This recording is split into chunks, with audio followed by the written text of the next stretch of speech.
ভয়মুক্ত পরিবেশ ছাড়া চিকিৎসকদের পরিষেবা দেওয়া সম্ভব নয়, সুকান্ত মজুমদারের দাবি। পাল্টা কুণাল ঘোষের বক্তব্য, জুনিয়র ডাক্তারদের সিদ্ধান্ত দুর্ভাগ্যজনক। দাবি না মেটা পর্যন্ত পুজোর মধ্যে জুনিয়র চিকিৎসকদের পূর্ণ কর্মবিরতির সিদ্ধান্তে বিজেপি তৃণমূল চাপানোতর শুরু হয়েছে। বিজেপির রাজ্য সভাপতি বলেছেন, চিকিৎসকদের দাবি দেওয়া প্রতি বিজেপির পূর্ণ সমর্থন রয়েছে।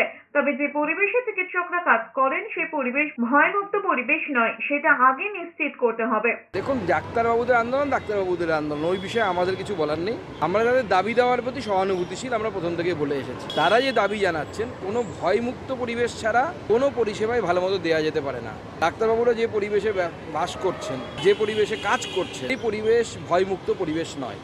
এবং ভারতীয় জনতা পার্টি এটা মনে করে যে ভয়মুক্ত পরিবেশ ছাড়া সঠিক পরিষেবা ডাক্তারবাবুদের পক্ষেও দেওয়া সম্ভব নয়। জবাবে কুণাল ঘোষ বলেছেন, যেখানে সুপ্রিম কোর্ট বলছে কাজে যোগ দিতে, সেখানে একদিকে উৎসব, অন্যদিকে বন্যা, এর মধ্যে কর্মবিরতি সাধারণ মানুষেরই হয়রানি।